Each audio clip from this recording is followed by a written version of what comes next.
Bahasan kita tentang fikih salat, atau lebih tepatnya sifat salat Nabi sallallahu alaihi wasallam, telah menghadirkan kesimpulan pertama bahwa salat tidak sekedar menjadi ibadah yang secara fikih harus ditunaikan dengan baik, tapi ternyata berdampak pada kebaikan-kebaikan dunia dan akhirat. Saya penting ingatkan dalam setiap pertemuan bahwa salat yang baik itu akan melahirkan pribadi yang baik, ketenangan bagi pelakunya, kemudahan dalam aktivitas bahkan rezekinya, kemudahan dengan cepatnya dijawab doa, dan yang kelima, berdampak pada kebahagiaan dan kesuksesan dalam setiap aktivitas yang dijalani. Jadi setiap kita menunaikan salat, Anda malam mau tertidur, coba diukur lagi, apakah salat saya hari ini sudah membuat saya lebih baik atau belum dari hari sebelumnya. Kalau ternyata masih belum baik, mungkin ada hal yang perlu selalu kita sempurnakan. Nah, penyebabnya kita telah bahas, imma orang salat tidak khusyuk dalam salatnya, atau yang kedua tidak paham, tidak mengerti apa yang dia lakukan dalam salatnya, atau yang ketiga, orang salat cenderung memberikan kesempatan bagi setan untuk membuat salatnya tidak khusyuk dan tidak sempurna. Pertemuan lalu kita telah bahas tentang persoalan khusyuk dalam salat. Sekarang kita akan masuk pada bagian yang kedua, yaitu tentang bagaimana memahami setiap gerakan dan bacaan-bacaan yang kita lakukan dalam salat. Karena menurut petunjuk Al-Quran, ada orang-orang salat tidak paham dan tidak mengerti apa yang ia baca dan ia lakukan dalam salatnya. Tidak perlu tunjuk orang lain, kita saja sampai malam ini, dari sekian ribu ruku dan sujud yang kita kerjakan, berapa persen bacaan salat yang sudah kita pahami. Baik, pertemuan lalu, seorang yang ingin khusyuk kata Al-Quran, maka dia mulai punya persiapan sebelum dia salat. Dia coba kenakan pakaian terbaiknya, dia coba berwudu dengan sempurna, dan dia rasakan barangkali itu salat terakhir yang ia kerjakan. Nah, jika sudah siap dengan semuanya itu, maka di hadis Al-Bukhari nomor hadis 751, 757, termasuk di hadis Muslim nomor hadis 397 yang pernah saya uraikan di awal pertemuan, Nabi mengajarkan seorang sahabat bernama Khalad Az-Zuraiqi. Diajarkan oleh beliau setelah menyempurnakan wudu'nya, bersiap untuk menunaikan salat, maka kata beliau, "Fammastaqbilil qiblat." Kemudian mulailah menghadap ke arah kiblat. Satu. Fase selanjutnya, setelah Anda siap dengan wudu, pakaian terbaik, merasakan bahwa itu mungkin salat yang terakhir, maka menghadaplah ke arah kiblat. Ini pelan-pelan. Kemudian setelah itu fokus, diminta kita menghadap ke arah kiblat ini setelah menentukan kiblatnya dengan berdiri sempurna. Bahkan nanti saya turunkan hadisnya di Abu Daud khususnya nomor hadis 666, juga terdapat di Al-Bukhari dengan redaksi yang sedikit berbeda tapi penekanan yang sama. Imam boleh berbalik bahkan mengingatkan kepada makmumnya, istaqimu, berdiri dengan sempurna, menghadap ke arah kiblat dengan posisi berdiri sempurna. Baik. Fokusnya kita akan coba mulai pahami dua hal ini. Karena waktu kita terbatas, saya akan lebih fokus pada substansi bahasan kita. Ingat betul isyarat Quran tadi. Umumnya orang salat bahkan ada yang tidak paham apa yang ia kerjakan dan ia bacakan dalam salatnya. Maka mulai saat ini kita mesti mencoba selalu memahami baik itu istilah, bacaan, atau setiap gerakan yang kita lakukan dalam salat. Nanti ada persoalan terkait dengan cara. Yang kedua, ada persoalan terkait dengan bacaan.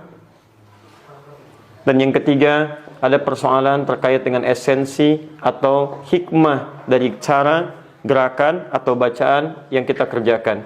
Karena setiap gerakan dan bacaan salat itu selalu ada maknanya. Tidak ada yang hampa makna di sini. Sekarang kita turunkan dulu sebelum masuk ke sini tentang persoalan kiblat. Pertanyaannya, apa itu kiblat? Ini dulu. Apa batasnya? Bagaimana cara menentukannya? Ini mesti disepakati dulu supaya kita paham dan mudah kemudian untuk menunaikan ibadah kita. Ini bagian dari syarat salat kita. Orang yang sudah tahu kiblatnya kemudian dia menghadap ke arah bukan kiblat, maka dipandang tidak sah salatnya. Mesti diulang. Jelas sampai sini?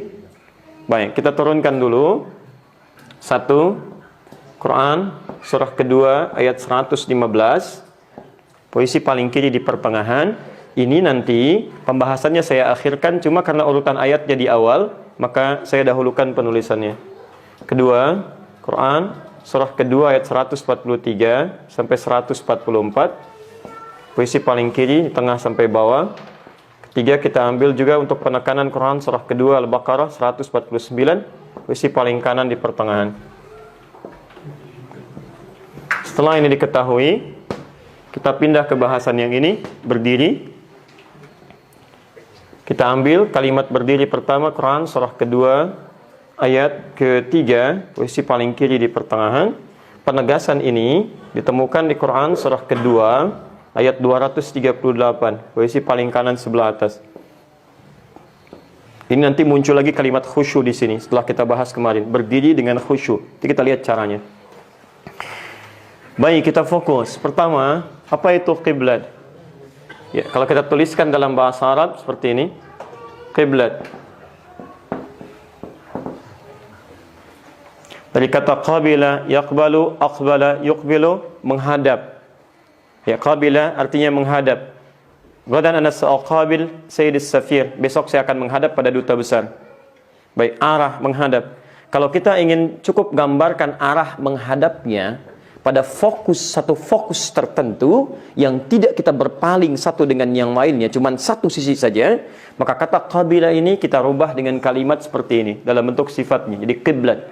Di kiblat itu artinya satu arah tertentu yang membuat kita fokus ke arah ini, tidak berpaling pada sisi yang lainnya. Jadi kalau disebutkan kiblat, artinya ketika Anda mulai menghadap, Anda sudah fokus ke arah itu.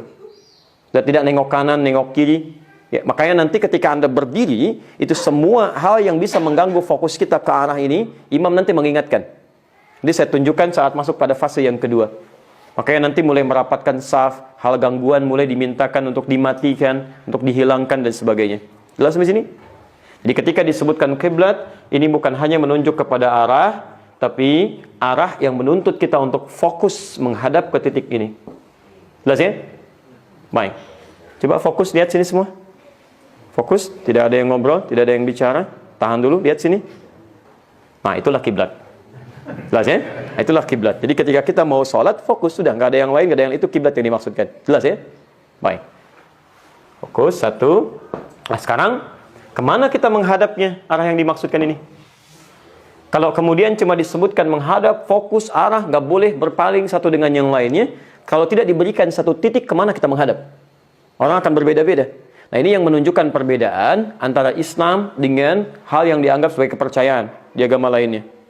Silahkan nanti kita lihat, Islam mustahil ini. Kalau bukan Allah yang tetapkan, mustahil seperti ini. Kabar baiknya, kiblat kita, kalau Anda ukur semuka bumi di dunia ini, ternyata terletak di titik tengah dunia. Pertengahan dunia. Yaitu Ka'bah. Temukan Ka'bah.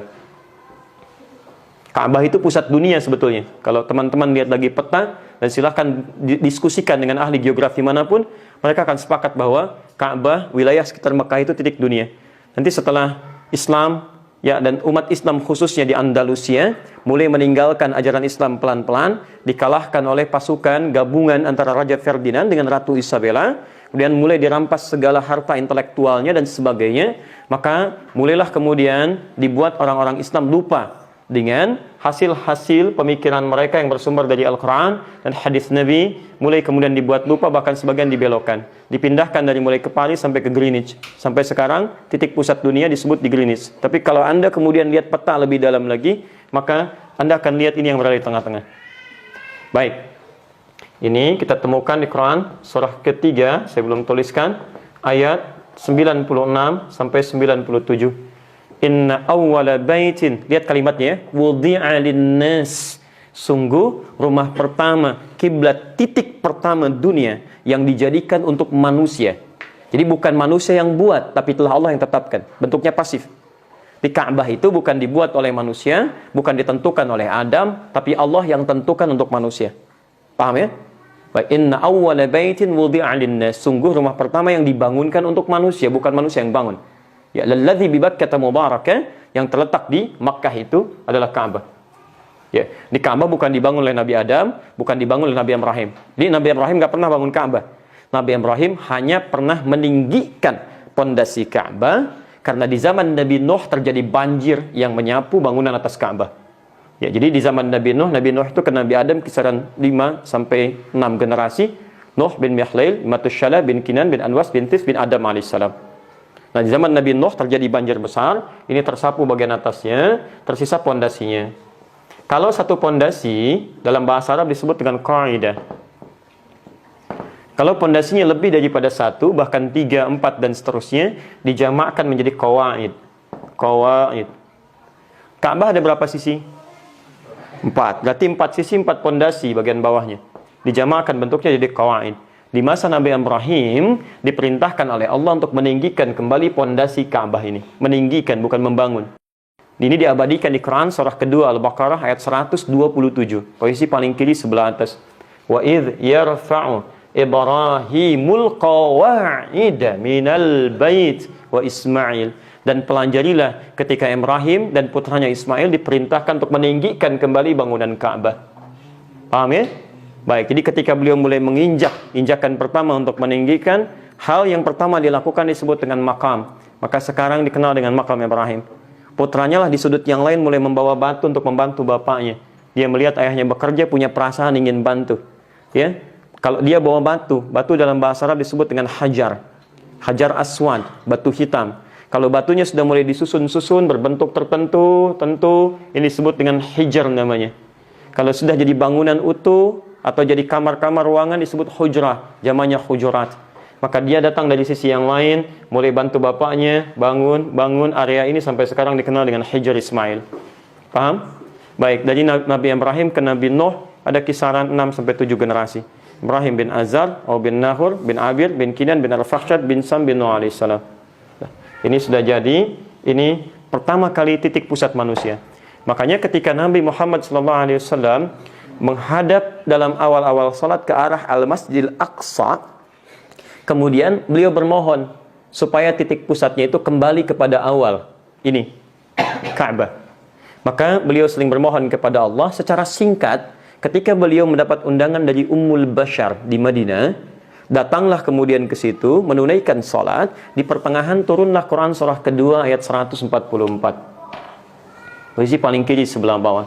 Qad nara taqalluba wajhika fis sama falanuwalliyannaka qiblatan tardaha. Kami sering perhatikan kau selalu bermohon, menengadahkan wajahmu ke langit, memohon untuk dikabulkan satu doa.